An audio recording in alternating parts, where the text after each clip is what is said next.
एक बहुत बड़ा लेसन दिया था।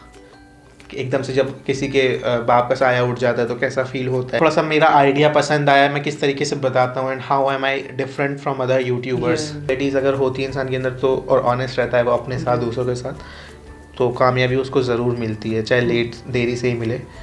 नीट एस्पिरेंट है जो नीट की तैयारी कर रहे हैं, तो उनको आप कौन सा बुक आप सजेस्ट करना चाहोगे? ज़्यादा बच्चों का डिस्ट्रैक्शन रहता है मोबाइल को लेके, उसको कैसे ओवरकम किया जाए? Hey guys, welcome to our new vlog. I hope कि आप सब ठीक होंगे। तो गाइस अभी मेरे साथ हैं बाकर रियाज भाई, और इनका अभी है सेकंड ईयर MBBS, ये है UCMS में, और साथ ही साथ इनका एक यूट्यूब चैनल है जिसपे तकरीबन अच्छे खासे सब्सक्राइबर है, 62 के करके हैं।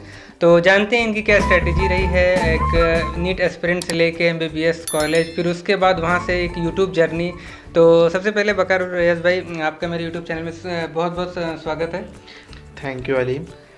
तो मैं आपसे जानना चाहूँगा कि आपकी जर्नी कैसी रही, क्या क्या कठिनाइयाँ आपके इस वे में आई? तो मैं सबसे पहले बता दूं कि मैं एक फ्रेशर नहीं था जब मेरा नीट में सिलेक्शन हुआ था। मैं भी बहुत सारे लोगों की तरह एक ड्रॉपर था। यानी जो मेरा फर्स्ट अटैम्प्ट था नीट 2018 में, उसमें CBSE के थ्रू कंडक्ट कराया जाता था नीट उस टाइम पर। तो तब मेरे 400 मार्क्स आए थे out of 720 in my first attempt, and rank was around 77,000। तो उसके बाद फिर मैंने अपनी ड्रॉप जर्नी स्टार्ट की थी, यानी नीट के लिए जब मैंने ड्रॉप लिया था पहला। बट उससे पहले जो मेरा 11-12 था वो मेनली फोकस मेरे मम्मी पापा का भी यही था कि वो CBSE में चाहते थे कि क्लास 12 बोर्ड्स में मेरे अच्छे नंबर आए। तो 11 तो सबका ही ख़राब जाता है, 99% जनता का 11th इतना अच्छा नहीं होता। तो 12th पे मैंने अच्छा फोकस किया था, and derivations and all tuitions में लोकल कोचिंग्स मैंने जो होते हैं ज्वाइन कर रखी थी, अलग अलग फिज़िक्स की। मेरे पास PCM भी थी, तो फिज़िक्स केमिस्ट्री मैथ्स बायो अलग अलग ट्यूशन जाया करता था।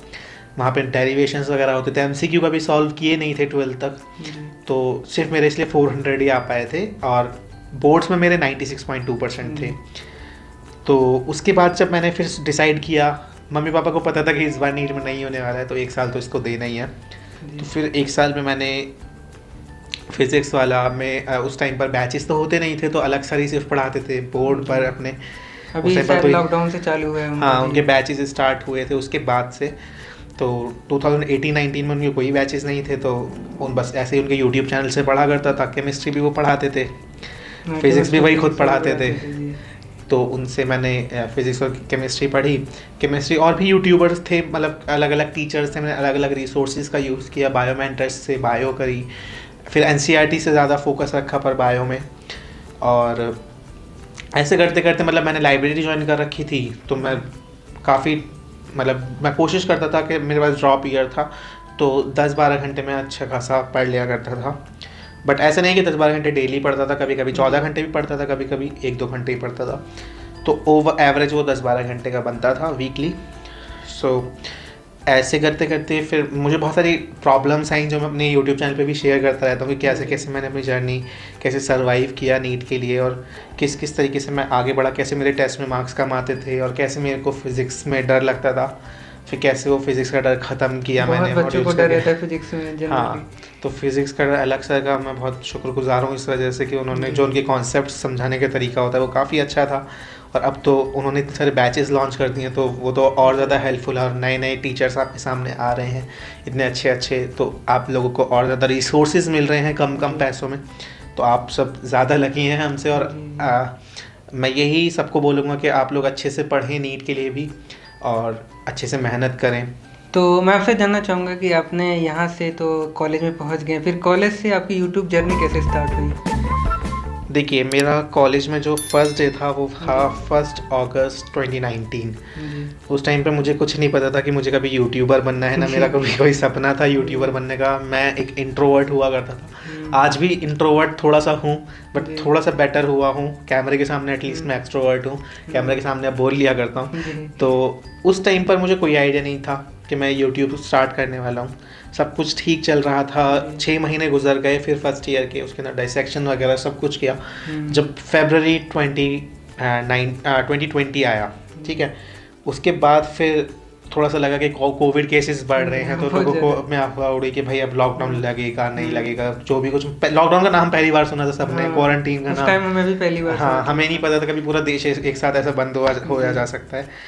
तो 22 ऑफ मार्च को जब फिर लॉकडाउन लगा, उसके बाद फिर लोगों के नए नए ट्रेंड स्टार्ट हुए, जी। दालगोना कॉफ़ी एंड पता नहीं क्या क्या सोशल मीडिया ट्रेंड्स स्टार्ट हुए थे। सब लोग घर पे थे, नई नई क्रिएटिविटी कर रहे थे, हर कोई। उस टाइम पर सोशल मीडिया का क्रेज़ काफ़ी ज़्यादा बढ़ जी, गया था, बिल्कुल। क्योंकि लोग घरों पर घर पे थे, बैठे रहते थे, कुछ ऑनलाइन क्लासेस हुआ करती थी, तो उसमें लोग मोबाइल से ज़्यादा कनेक्ट हुए, इंटरनेट से ज़्यादा कनेक्ट हुए, वर्चुअल एक वर्ल्ड क्रिएट हो गया कोविड की वजह से। सो तभी उस टाइम फिर 2-3 महीने तक तो मेरे पास कभी कोई आइडिया नहीं आया कि मैं ये भी करूँगा। मैं बस एक नर्ड की तरह पढ़ता था और थोड़े बहुत मज़े भी करता था, बट जी। ज़्यादातर पढ़ता रहता था। फिर जून 2020 की बात है, यानी मई के लास्ट में मेरे पापा की थोड़ी सी तबीयत ख़राब हो गई थी, तो फिर उनको एम्स लेकर गए थे हम।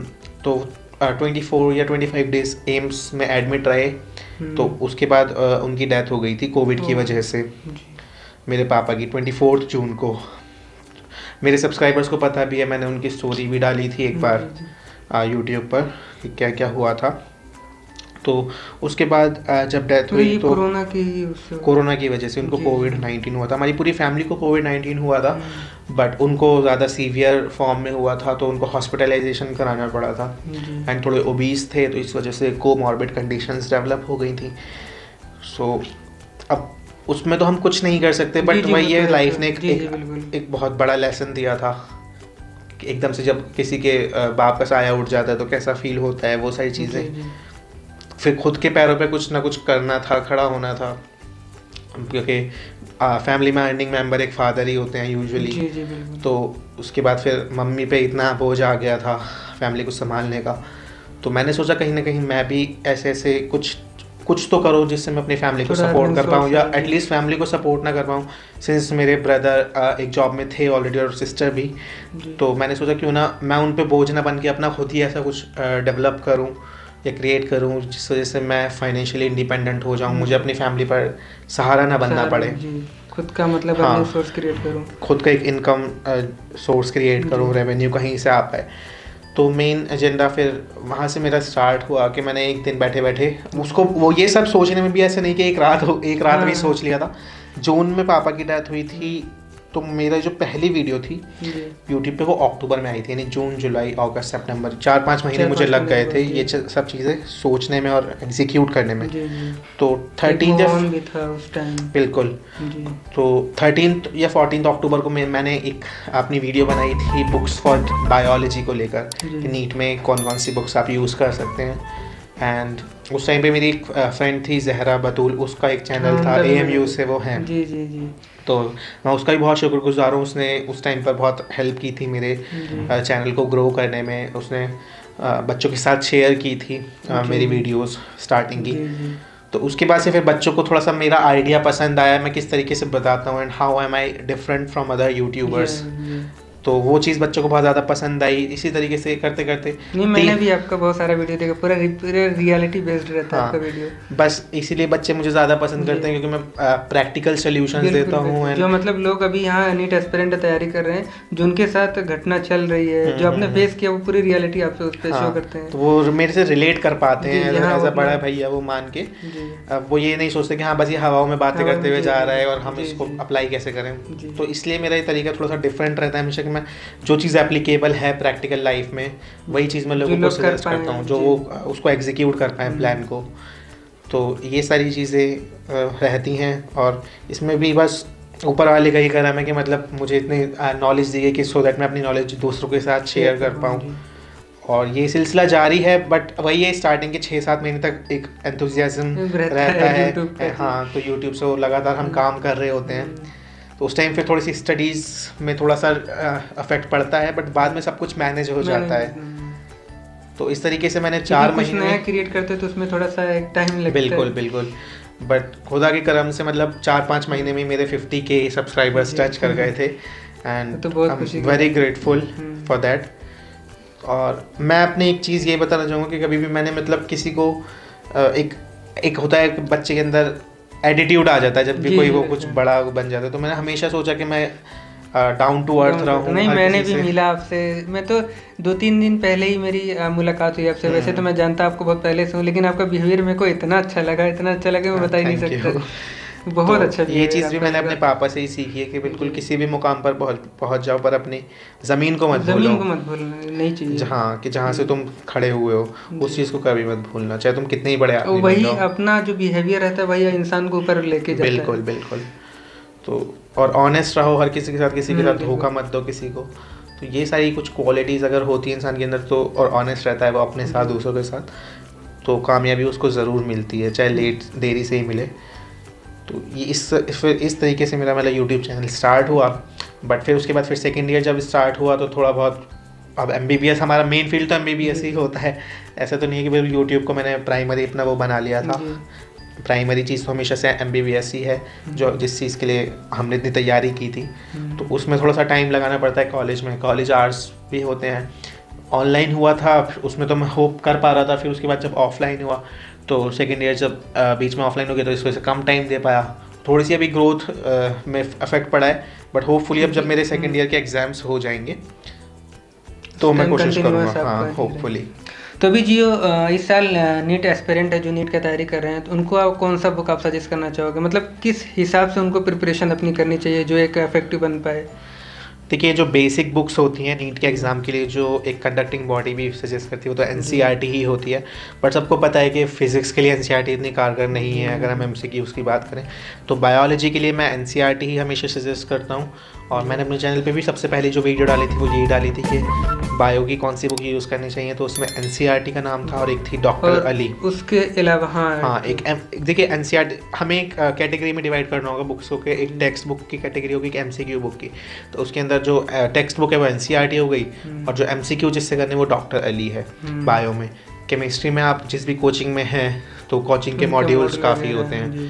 और इनऑर्गेनिक में आप एनसीईआरटी देख सकते हैं जैसे बायो होती है। मतलब बायो के लिए एनसीईआरटी इनफ है। बायो अगर के लिए कर- एनसीईआरटी, पहले एनसीईआरटी करना करें, या फिर उसके बाद अदर बुक एनसीईआरटी वगैरह? ही आप मल्टीपल टाइम्स पढ़ेंगे, हर बार जो पढ़ेंगे कुछ ना कुछ जी, नई जी। डिटेल उसमें मिलेगी आपको जी, जो जी। आपने पहली बार मिस कर दी होगी। जी। तो एनसीईआरटी एक ब्यूटीफुली रिटर्न एक बुक है बायो के लिए। NCERT is must. And for physics and chemistry coaching के मॉड्यूल्स होते हैं, चाहे वो आप फिजिक्स वाला के मॉड्यूल्स देख लें, एलन के मॉड्यूल्स देख लें, आकाश के मॉड्यूल्स देख लें, ऑलमोस्ट सारी सिमिलर चीज़ें होती हैं। तो आप मॉड्यूल्स किसी भी कोचिंग के कर सकते हैं, और साथ में प्रीवियस ईयर क्वेश्चंस, एमटीजी है, दिशा पब्लिकेशंस, अलग अलग पब्लिकेशंस के 33-34 ईयर्स के क्वेश्चंस होते हैं, वो कर सकते हैं। और केमिस्ट्री के लिए कोई एक्स्ट्रा बुक या फिर एलिन का मॉड्यूल हो नहीं गया, नहीं, या फिर हाँ, जैसे- केमिस्ट्री में जो कोचिंग मॉड्यूल्स होते हैं जी। वो काफ़ी होती है, और बाकी फिर उसके साथ previous year questions just like physics chemistry में भी वही काम करता है। एक बहुत ज़्यादा बच्चों का डिस्ट्रैक्शन रहता है मोबाइल को लेके, उसको कैसे ओवरकम किया जाए? देखो, मोबाइल ना एक दो धारी तलवार की तरह है। तुम जी। उसको अच्छे से भी यूज़ कर सकते हो और बुरी तरीके से भी यूज़ कर सकते हो। It totally depends on you किस तरीके से यूज़ कर रहे हो। अगर तुम मोबाइल में लेक्चर्स देख रहे हो तो फिर उसको एरोप्लेन मोड पे लगा के, वाईफाई तो ऑन हो ही जाता है, जी। बस वाईफाई से देखो सो दैट तुम्हें बाकी सारी डिस्ट्रैक्शन से दूर रहो। और सोशल मीडिया इस टाइम ज़रूरी नहीं होता, इंस्टाग्राम, फेसबुक, ज़्यादा ये सारी Instagram में चीज़ें, लोग time हाँ लगाते हैं। बिल्कुल, ये सब बने ही इसलिए कि आपको जो आप लोग हो सबसे ज़्यादा टाइम यूज़ कर सको, यानी अपना सबसे ज़्यादा टाइम लगा सको उस ऐप पर। इस तरीके से उनका एल्गोरिथम बनाया जाता है, कैसे स्क्रॉलिंग मेथड के थ्रू आपको घंटों घंटों लगाया जाता है। तो ये चीज़ आपको समझने की ज़रूरत है, कैसे आपका दिमाग को यूज़ किया जा रहा है इन सारी चीज़ों में, आपको एडिक्ट बनाने में इन चीज़ों का। तो ये चीज़ें समझनी ज़रूरी है। जब आप एमबीबीएस में आ जाओगे तब आप चलाओ, बिल्कुल चलाओ, हर चीज़ का एक टाइम मुकर्रर है। तो अभी जब तुम एंट्रेंस एग्जाम की तैयारी कर रहे हो तो जी, जी। खुद तुम्हें एक एहसास होना चाहिए कि मोबाइल जब भी मैं पढ़ रहा हूँ वो मेरे से दूर होना चाहिए। 2019 में कोरोना था, उस टाइम बच्चे का तो ऑनलाइन हुआ था, लेकिन हालत तो कुछ हद तक सुधर गई थी, ऑफलाइन में शिफ्ट हो गया था। तो बच्चे की आदत एक जो पहले वाली बनी थी वो फिर एक लाइन पे आ गई थी, लेकिन फिर अभी फ़िलहाल क्लासेस ऑनलाइन चलने लगी है। और जो बच्चों को बैकलॉग वगैरह आ जाता है उसको कैसे डील करें? ये तो एक सच बात है। मुझे जितने बच्चे मिलते हैं यहाँ पर, मैं अभी जैसे कोटा आया हुआ था तो बहुत सारे स्टूडेंट्स से मिला, तो उनके ज़्यादातर बच्चों की प्रॉब्लम्स बैकलॉग ही रहती हैं। जी। तो बैकलॉग कवर करने का सबसे अच्छा तरीका यही है कि आप दिन के जितना भी आपका स्केड्यूल है पढ़ने का, उसका 80% आप प्रेजेंट के लिए निकालें, और 20% टाइम जो है, अगर आप 10 घंटे पढ़ रहे हैं तो 8 घंटे नॉर्मल दिनों की पढ़ाई जो होती है अपनी प्रेजेंट वाली वो करनी है, 2 घंटे बैकलॉग्स के लिए निकालने हैं। अलग से टाइम नहीं निकालोगे तो एक जादू का मंत्र नहीं आके हो जाएगा कि वो बैकलॉग्स खत्म हो जाएगा उसी टाइम में। मैंने बहुत बच्चों को देखा है बैकलॉग की वजह से जो उनका प्रेजेंट में चलता है वो भी छूट जाता है। हाँ बिल्कुल ऐसा नहीं करना है कि जो प्रेजेंट का है उसको स्किप करके आप बैकलॉग्स कवर कर रहे हो, बिकॉज अल्टीमेटली आप वो विशियस सर्कल में फंस जा रहे हो जिसके अंदर प्रेजेंट बैकलॉग बनता जा रहा है और आप बैकलॉग कवर करते जा रहे हो, तो आप पीछे रहोगे और बैकलॉग्स पे बैकलॉग्स बढ़ते रहेंगे और आप को डिप्रेशन आता जाएगा बैकलॉग्स की वजह से। तो वो नहीं करना है। अलग से आपको देखो, अब बैकलॉग्स किस वजह से हुए, जो भी वजह रही हो उसका तुम्हें अब वापस से रिटर्न तो देना पड़ेगा इनपुट, तो वो इनपुट तुम्हें 2-2 घंटे करके डेली देना पड़ेगा। एक क्लास मेरा क्वेश्चन था, जो बच्चे अभी इतने हाई लेवल के इंस्टीट्यूट के अफोर्ड नहीं कर पाते हैं तो उनको क्या स्ट्रेटजी अपनानी चाहिए जिससे कि उनका भी सिलेक्शन हो जाए? देखो, ultimate strategy for selection is self study. जब तक इंसान सेल्फ स्टडी नहीं करेगा वो करोड़ों के कोचिंग में इनरोल्ड हो जाए उसका सिलेक्शन नहीं होगा। फिर भी एक रहता है उनका बेसिक। हाँ, तो उसकी वजह से अब यूट्यूब पे कितने सारे टीचर्स आए हैं, कितने सारे स्टार्टअप्स हैं, उनमें से फिजिक्स वाला जहाँ पे मैं काम करता हूँ वो भी एक इतना बड़ा स्टार्टअप है। अलग सर कुछ मतलब कोई भी ऐसा नीट एस्पिरेंट हो, चाहिए एस्पिरेंट नहीं होगा जो नहीं जानता होगा कहाँ से उन्होंने स्टार्ट किया है और अभी कहाँ पर हैं। तो उनके 3,999 के कोर्सेज होते हैं, 4,000 के आसपास ही हैं शायद सारे कोर्सेज, और क्रैश कोर्सेज और कुछ कोर्सेज तो फ्री में भी उनके यूट्यूब पे अवेलेबल हैं। तो उनसे आप लोग रिसोर्सेज आपके पास मल्टीपल हैं, आप ये चीज़ नहीं कह सकते। और एंड्रॉयड भी आप इंडिया में हर किसी के पास ऑलमोस्ट हर घर में एक ना एक एंड्रॉयड है। तो जिसको जेईई नीट की तैयारी करनी है उसके पास रिसोर्सेज भरपूर हैं, बस एक लगन चाहिए हाँ मन में कि वो उस चीज़ को पाना चाहता है। तो जो साधन होते हैं वो एक साथ जुट के काम करते हैं जी। मतलब एक अगर अंदर से आदमी के है तो वो साधन खुद ब खुद आ जाता है। बिल्कुल। तो गाइस, आई होप कि आपके सारे क्वेश्चन के जवाब मिल गए होंगे और बहुत बहुत शुक्रिया वकार भाई, आपने मेरे को इतना कीमती समय दिया। और मेरे घर पे वकार भाई हैं, मुझे बहुत अच्छा लगा और मुझे मिलके बहुत जी अच्छा लगा। जी। और आपको क्या करना है, वीडियो को लाइक करना है, चैनल पे नए हो तो चैनल को सब्सक्राइब करना मत भूलना। और वकार भाई का चैनल के डिस्क्रिप्शन में मैं लिंक दे दूंगा, वहाँ पे जाके भाई के भी चैनल को सब्सक्राइब करना। मिलते हैं आपसे अगली वीडियो में, तब तक के लिए बाय बाय।